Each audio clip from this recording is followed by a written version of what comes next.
Well, the hardship, my whole life was hardship. And to some degree, I try and make sure my life retains some degree of hardship. I left America when I was around 9, and I lived in Luton until the age of 26-ish. But I was kickboxing, right? My fight gym was there, and I was fighting from there before I finally managed to get out. But I grew up in a council estate in Luton, and I am so thankful for it. The best possible thing that can happen to somebody is to be born broke and become rich. If you're born rich, life's terrible. If you're born broke and you stay broke, life's terrible. But to be born broke and become rich is a beautiful thing. Because truthfully, money really isn't all that interesting. What's interesting about money is thinking back to all the times you had no money.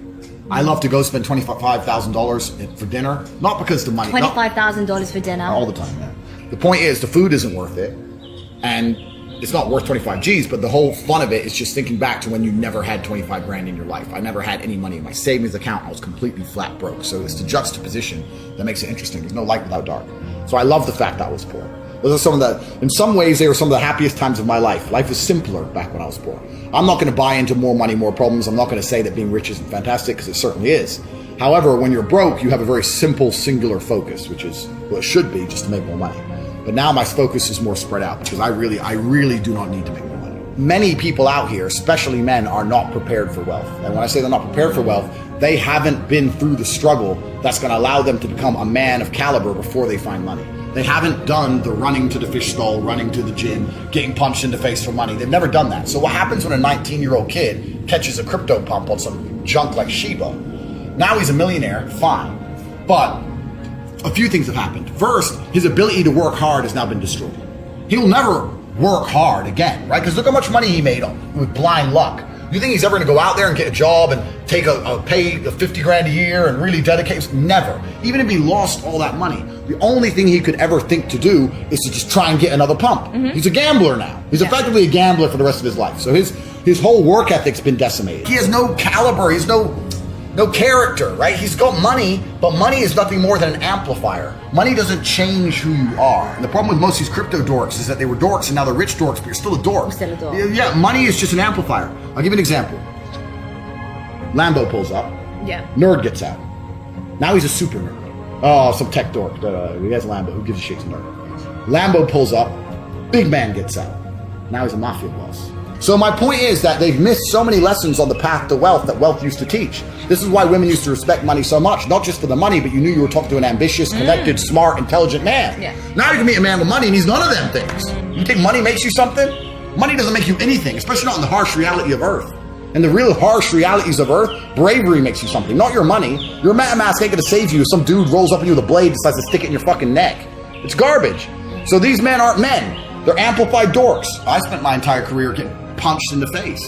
I had 87 professional fights, and for the majority of those fights, I didn't even make any money. It's a couple grand, maybe. I was flying around the world to fight some crazy Kazakh in Armenia for like 6-7 G's, coming out with my hand broken, my face busted up. Like I've been to hell and back, and okay, yeah, it was self-inflicted, but genuinely, it's one of the best things that ever happened to me. I really find it remarkable when I meet men who say they work hard. And I'm not being elitist. I'm not being a horrible guy here, because I'm from the streets, right? I'm from the ghetto. I'm not talking about if you're a taxi driver or whatever, and you've been a taxi driver your whole life. I'm not trying to sit here and shit on you. I'm not trying to do that.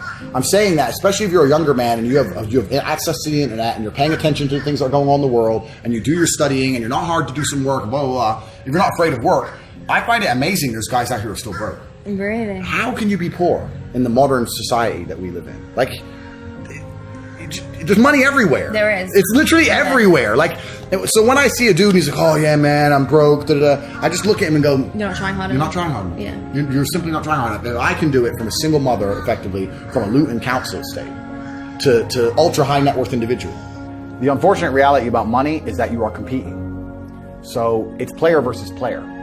It's like anything in the world. If you want that beautiful girl, so does everyone else. You have to win the competition. You want that car, you have to get it first. You want that money, everyone wants that money. You have to compete. It's competitive. Business is competitive. You are competing against people like me. You're competing against people like the people in my network. You're competing about people who only talk about money, who understand money very well, who operate in jurisdictions all around the planet, who are extremely well connected, who know things before you know them, who have mass influence and mass power and mass resource. You're competing against me. This is what you must understand. You're not waking up going, I want to make some money. You're competing against people like me. You're competing against billionaires. You're competing against hedge funds. How did these hedge funds keep growing? Where are they getting that money from? From the brokies. They're robbing you. They're robbing all the poor people from the pension fund, dummy. That's where they get it from. This is who you're competing against. So the competition is absolutely and utterly fierce. Understanding that you're a man with a small pistol up against a mighty army. If you want to add a little bit of laziness on top, you're fucked.